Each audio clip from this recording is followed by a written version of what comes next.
जो शुक्ल पक्ष आज से शुरू हो रहा है उसको जो है हम नए वर्ष का पहला दिन कह देते हैं। किंतु परंतु भी कर रहे हैं कि की ड्रामेबाजी है। क्यों तुसी कहने हो कि नवा साल ਅੱਜ ਦੇ दिन है या 9 अप्रैल ਨੂੰ है?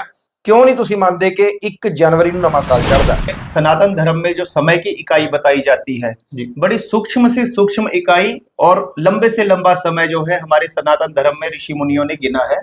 तो जो सबसे छोटी इकाई है उसको कहा जाता है निमिष। निमिष का अर्थ है जो आपकी पलक को झपकने के समय का भी 10वां भाग है, जिसको 1 सेकंड का 10वां हिस्सा कह देते हैं, उसको कहते हैं निमिष। और जो सबसे लंबी इकाई है सवाल हो रहा है फिर ਜਿਹੜੇ ਇਹ जनवरी फरवरी मार्च अप्रैल मैं मानदा कि पश्चिमी सभ्यता तो इधर मिले है, पर कोई ना कोई कारण तो होना उन्होंने क्यों इस वक्त इन्हों डिवेलप किया, क्यों 31 दिसंबर ਨੂੰ उन्होंने अलविदा कहती पुराने साल। राम राम जी, तुसी देख रहे हो अर्थ टीवी पंजाब, मैं हाँ अनुराग शर्मा। गल कर लीए नवे साल दी तो सारी दुनिया दे विच 31 दसंबर वाले दिन बड़ी धूम-धाम नाल लोग पिछले साल ਨੂੰ अलविदा कह के 1 जनवरी ਨੂੰ नवा साल मनाते हैं। पर सनातन धर्म ਦੇ ਵਿੱਚ ਕਿਹਾ ਜਾ ਰਿਹਾ ਹੈ कि आने वाली 9 अप्रैल ਨੂੰ नवा साल आरंभ होएगा। मतलब कि अप्रैल ਦੇ ਵਿੱਚ नवा साल मनाया जा रहा है। जेकर ਵਿੱਤੀ ਹਿਸਾਬ ਸਿਰ ਮੰਨੀਏ ਤਾਂ ਕਿਹਾ ਜਾਂਦਾ ਹੈ ਕਿ ਜਿਹੜਾ ਨਵਾਂ ਸਾਲ ਹੈ ਫਾਈਨੈਂਸ਼ੀਅਲ ਈਅਰ ਇਹਨੂੰ ਕਹਿ ਦਿੱਤਾ ਜਾਂਦਾ ਹੈ, ਪਰ ਲੋਕ ਸੈਲੀਬ੍ਰੇਟ ਨਹੀਂ ਕਰਦੇ। ਪਰ ਇਸ ਵਾਰ ਸਨਾਤਨ ਧਰਮ ਦੇ ਮੰਨਣ ਵਾਲੇ ਲੋਕਾਂ ਦੇ ਵਿੱਚ ਖਾਸੀ ਉਤਸੁਕਤਾ ਜਿਹੜੀ ਹੈ ਦੇਖਣ ਨੂੰ ਮਿਲ ਰਹੀ ਹੈ। ਲੋਕ ਇਸ ਸਾਲ ਨੂੰ ਵੀ ਸੈਲੀਬ੍ਰੇਟ ਕਰ ਰਹੇ ਹਨ, ਥਾਂ ਥਾਂ ਦੇ ਉੱਤੇ ਪੋਸਟਾਂ ਪੈ ਰਹੀਆਂ, ਪਰ ਉੱਥੇ ਕੁਝ ਲੋਕ ਕਿੰਤੂ ਪਰੰਤੂ ਵੀ ਕਰ ਰਹੇ ਹੈ ਕਿ ਕੀ ਡਰਾਮੇਬਾਜ਼ੀ ਹੈ। ਕਿਉਂ ਤੁਸੀਂ ਕਹਿੰਦੇ ਹੋ ਕਿ ਨਵਾਂ ਸਾਲ ਅੱਜ ਦੇ ਦਿਨ ਹੈ ਜਾਂ 9 ਅਪ੍ਰੈਲ ਨੂੰ ਹੈ? क्यों नहीं तुसी मानते कि 1 जनवरी ਨੂੰ नवा साल चढ़दा? इस किंतु परंतु के उत्ते गलबात करांगे। साडे नाल मौजूद ने विद्वान पंडित सुशील सेमवाल जी, बहुत बहुत स्वागत है जी। राम राम। राम राम जी। देखो, जो हमारे धर्म में सनातन धर्म में जो समय की इकाई बताई जाती है बड़ी सूक्ष्म से सूक्ष्म इकाई और लंबे से लंबा समय जो है हमारे सनातन धर्म में ऋषि मुनियों ने गिना है। तो जो सबसे छोटी इकाई है उसको कहा जाता है निमिष। निमिष का अर्थ है जो आपकी पलक को झपकने के समय का भी 10वां भाग है, जिसको 1 सेकंड का 10वां हिस्सा कह देते हैं, उसको कहते हैं निमिष। और जो सबसे लंबी इकाई है उसको कहते हैं कल्प। कल्प का अर्थ है जिसके अंदर ये 4 युग जो हमारे व्यतीत होते हैं, सतयुग, त्रेता, द्वापर, कलयुग, ये 1000 बार व्यतीत हो जाते हैं, उसको एक कल्प कहा जाता है। एक कल्प का इतना लंबा समय और एक निमिष का इतना छोटा सा समय हमारे सनातन धर्म में ऋषि मुनियों ने हमें गिनकर बताया है। तो इसके साथ साथ अब ये जो नए वर्ष की बात आती है तो नए वर्ष को भी उस समय की इकाई से जोड़ा जाता है कि जैसे सबसे छोटी इकाई निमिष है, उसके बाद एक घड़ी, पल, इनकी व्यवस्था की जाती है। एक दिन की व्यवस्था सूर्य की गति से होती है, क्योंकि सूर्य उदय होता है तो दिन शुरू होता है और सूर्य अस्त होने के बाद रात्रि की शुरुआत होती है और अगले दिन का सूर्य उदय होने से पहले तक उसी दिन को गिना जाता है। जबकि पाश्चात्य जो सभ्यता है उसमें क्या होता है कि सुबह सूर्य उदय से पहले ही रात को 12 बजे से दिन बदल दिया जाता है। लेकिन हमारा जो सनातन धर्म है वो प्रकृति के साथ चलता है कि जिस प्रकार प्रकृति अपने रंग बदलती है, हमें अपने दर्शन करवाती है, उसी प्रकार से हम उस समय को गिनना शुरू कर देते हैं। एक दिन और रात के बाद आता है 15 दिन का समय, जिसे कहते हैं पक्ष। पक्ष 2 प्रकार के बताए, कृष्ण पक्ष और शुक्ल पक्ष। अंधेर और चानन हम उसको कह देते हैं। तो अंधेर और चानन को मिलाकर के एक महीना बनता है। एक महीने के अलग अलग महीनों के जो है नाम हमारे शास्त्रों में बताए गए हैं। उन महीनों को जब 6 बार व्यतीत कर दिया जाता है तो एक अयन बनता है। अयन में क्या आता है? उत्तरायण और दक्षिणायन। तो ये दोनों समय जब व्यतीत हो जाते तो एक संवत्सर बनता है। संवत्सर जो है 60 होते हैं। जब ये 60 संवत्सर व्यतीत होते हैं उसके बाद दोबारा से जो है पहला संवत्सर रिपीट होता है और इनके व्यतीत होने की जो गिनती है 4,32,000 साल में एक कलयुग पूर्ण होता है। इसी प्रकार द्वापर, त्रेता और सतयुग के भी वर्षों की गिनती बताई जाती है। जब ये चतुर्युगी 1000 बार बीतती है तो एक कल्प बीतता है। अब बात करते हैं नए साल की।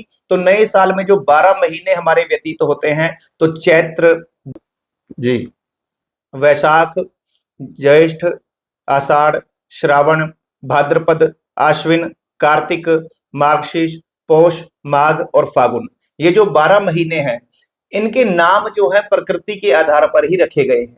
सनातन धर्म में जो है वेदों का जो चक्षु, वेदों के नेत्र कहा गया है, ज्योतिष को कहा गया है। और ज्योतिष की जो गणना है वो मूल जो है नक्षत्रों पर आधारित होती है। नक्षत्र 27 बताए गए हैं और उन 27 नक्षत्रों में जिस जिस पूर्णिमा के दिन जो जो नक्षत्र जो है चंद्रमा का संचार करता है, उसी नक्षत्र के आधार पर उस महीने का नाम हमारे सनातन धर्म में रखा गया है जी। अब जैसे चैत्र मास चल रहा है, तो चैत्र मास की जो पूर्णिमा आएगी, उस पूर्णिमा के दिन जो है चित्रा नक्षत्र में चंद्रमा का संचार होता है। तो चित्रा नक्षत्र के कारण इसका नाम चैत्र पड़ा है। और इसका जो शुक्ल पक्ष, जिसको हम चानन कह देते हैं जी, जो शुक्ल पक्ष आज से शुरू हो रहा है, उसको जो है हम नए वर्ष का पहला दिन कह देते हैं। क्यों कहते हैं पहला दिन? क्योंकि प्रकृति में जो है अब बाहर आना शुरू होती है। इसमें बसंत ऋतु चल रही है और प्रकृति अपना नया रूप इस समय लेती है। इस समय देखो, कभी भी आप वनस्पति को देखेंगे, पेड़ पौधों को देखेंगे, तो इनका पतझड़ जो है खत्म होता है और नए रूप में हमारे सामने ये दर्शन देते हैं। तो प्रकृति के आधार पर ये नया वर्ष शुरू होता है। इसका अगला महीना वैशाख है, तो विशाखा नक्षत्र में जो है चंद्रमा का संचार वैशाख की पूर्णिमा के दिन होता है। इसी प्रकार जेठ महीने की जो पूर्णिमा है, उस दिन ज्येष्ठा नक्षत्र में चंद्रमा का संचार होता है। उसके बाद आषाढ़ महीना आता है, तो उत्तराषाढ़ा नक्षत्र में चंद्रमा का संचार होता है। श्रावण का महीना आता है, तो श्रवण नक्षत्र में चंद्रमा का संचार होता है। उसके बाद भाद्रपद का महीना आता है, तो उत्तरा भाद्रपद नक्षत्र में चंद्रमा का संचार होता है। उसके बाद आश्विन महीना आता है, तो अश्विनी नक्षत्र में चंद्रमा का संचार बताया जाता है। और कार्तिक के महीने में कृतिका नक्षत्र में, मार्गशीर्ष के महीने में मृगशिरा नक्षत्र में, पौष के महीने में पुष्य नक्षत्र में, और माघ के महीने में मघा नक्षत्र, फाल्गुन के महीने में उत्तरा फाल्गुनी नक्षत्र में जो है पूर्णिमा के दिन चंद्रमा का संचार बताया जाता है। प्रकृति की गणना और प्रकृति के रूप को लेकर जो है सनातन धर्म में महीनों की और दिनों की व्यवस्था की जाती है। इसलिए जो आदिकाल से जो नया साल चलता आया है, वो नव वर्ष जो है चैत्र महीने की प्रतिपदा को ही मनाया जाता है। और इसमें जो है नवरात्रों का समय भी इसी में आता है। और इसके साथ साथ प्रकृति भी अपना नया रूप इसी महीने के इसी दिन से लेती है। जी, बहुत महत्वपूर्ण ਤੁਸੀਂ ਜਿਹੜੀ ਜਾਣਕਾਰੀ ਪੂਰੇ ਤੱਥਾਂ ਦੇ ਆਧਾਰ ਤੇ ਦਿੱਤੀ ਹੈ। ਸੋ ਦਰਸ਼ਕਾਂ ਨੂੰ ਜਰੂਰ ਸਮਝ ਆ ਗਿਆ ਹੋਣਾ ਵੀ ਕਿਉਂ ਇਹ ਚੀਜ਼ ਜਿਹੜੀ ਇਸ ਤਰ੍ਹਾਂ ਕੀਤੀ ਜਾ ਰਹੀ ਹੈ। ਮਤਲਬ ਕਿ ਸਨਾਤਨ ਧਰਮ ਦੇ ਵਿੱਚ ਹਰ ਚੀਜ਼ ਨੂੰ ਡੂੰਘਾਈ ਨਾਲ ਦੇਖਿਆ ਗਿਆ, ਸ਼ਾਸਤਰਾਂ ਦੇ ਨਾਲ, ਪ੍ਰਕਿਰਤੀ ਦੇ ਨਾਲ ਜੋੜਿਆ ਗਿਆ। ਪੰਡਤ ਜੀ ਦਾ ਕਹਿਣ ਦਾ ਭਾਵ ਇਹ ਸੀ ਕਿ ਜਿਸ ਤਰ੍ਹਾਂ ਪ੍ਰਕਿਰਤੀ ਆਪਣਾ ਰੂਪ ਬਦਲਦੀ ਹੈ, ਸੋ ਇਸ ਮਹੀਨੇ ਦੇ ਵਿੱਚ ਬਦਲੂਗੀ। ਪਤਝੜ ਦੇ ਵਿੱਚ ਨਵਾਂ ਸਾਲ ਨਹੀਂ ਮਨਾਇਆ ਜਾ ਸਕਦਾ, ਕਿਉਂਕਿ ਪੱਤੇ ਝੜਦੇ ਹੁੰਦੇ ਆ, ਤੇ ਨਵਾਂ ਸਾਲ ਹੁਣ ਮਨਾਇਆ ਜਾਏਗਾ ਜਦੋਂ ਬਹਾਰ ਆਏਗੀ। जिस तरह कि कणक की गल कर लीए, कणक की वाढी भी हुण शुरू हो जानी है, फसलां पक जाणियां, पौधे जिहड़े है उन्हां दे नवें फुੱਲ आ जाने, फल आ जाने।